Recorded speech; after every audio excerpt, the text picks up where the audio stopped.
When I first met Claire, she was warm, funny, and had this infectious laugh that filled every quiet room.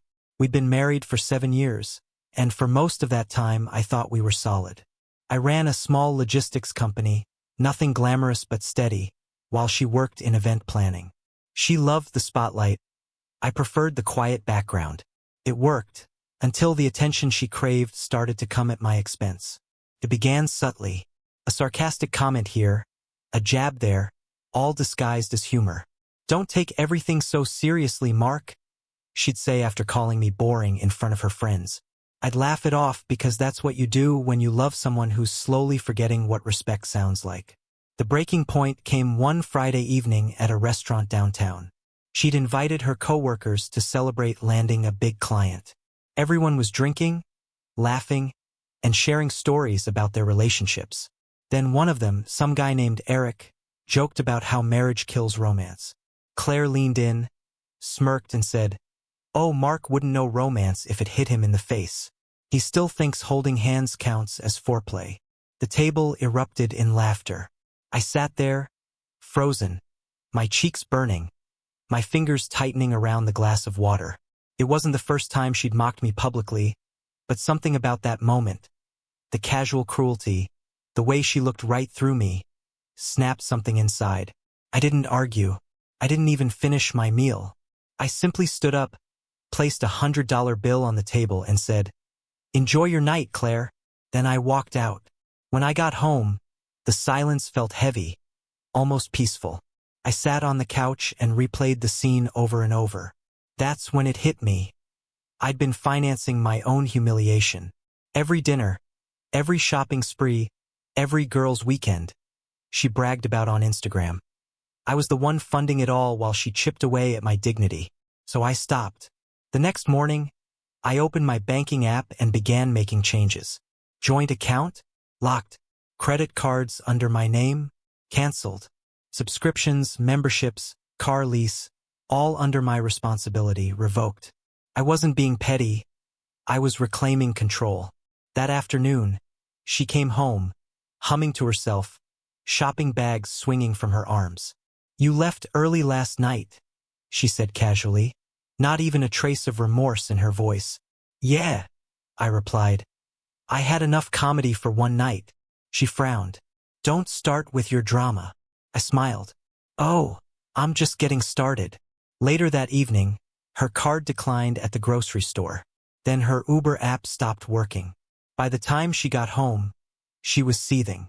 "What did you do?" she demanded, waving her phone in my face. "I just made some adjustments," I said. "You didn't want me touching you, remember? So I figured, why should my money?" Her jaw dropped. "That's not funny." "I wasn't joking," I replied calmly. "You mocked me in public, Claire. That was your choice. This is mine." For the first time in months, she didn't have a comeback. She stood there, stunned, as if the man who always forgave her had vanished. And maybe he had. Over the next few days, she tried every tactic. Anger, guilt, tears, but I stayed quiet. I cooked for myself, did my laundry, and went about my business like she wasn't there. When she finally said, "You're really doing this?" I just looked up and said, "I'm done funding disrespect." And that was the truth. I didn't scream. I didn't hit back with insults. I just let her feel the absence of the man she'd taken for granted. The house grew colder, quieter. The laughter she once weaponized vanished. And in that silence, she finally began to realize, mockery doesn't feel so clever when the person you belittle stops playing the fool. A week later, Claire finally broke the silence. She came into the kitchen one morning, her voice softer than I'd heard in months. "Mark, can we talk?" I looked up from my coffee. "About what?" "About us," she said, pulling out a chair. "You're being distant. This isn't you." I almost laughed. The irony was painful. "You mean I'm not the version of me who let you treat him like a punchline?" Her eyes narrowed. "It was a joke. Everyone laughs at their spouse sometimes." I set my mug down. "A joke is when both people laugh, Claire. What you did was humiliation." She opened her mouth, then shut it again. For once, She didn't have a snappy retort. I could see the wheels turning behind her eyes, the slow realization that I wasn't bluffing this time. Days passed, and the shift in power became obvious. She started cooking again, asking if I needed anything from the store, trying to start conversations. But it all felt rehearsed, like an actress auditioning for a role she used to own. Then, one night, I heard her on the phone in the other room.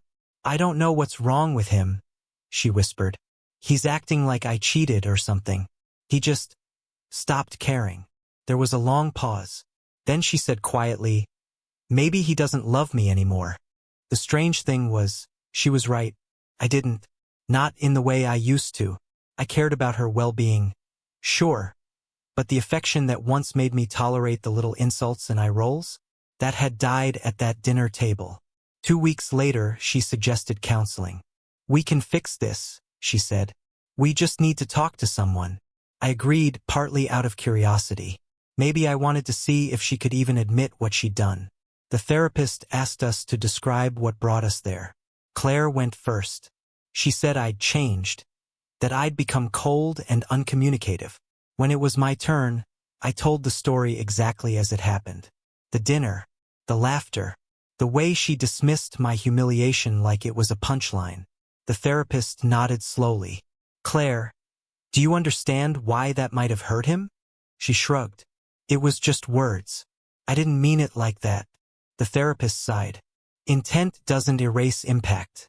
You've been mocking your husband in front of others for validation. That's emotional cruelty." For a moment, I thought Claire might break down, apologize, something, but she just stared at me, jaw tight, pride refusing to bend.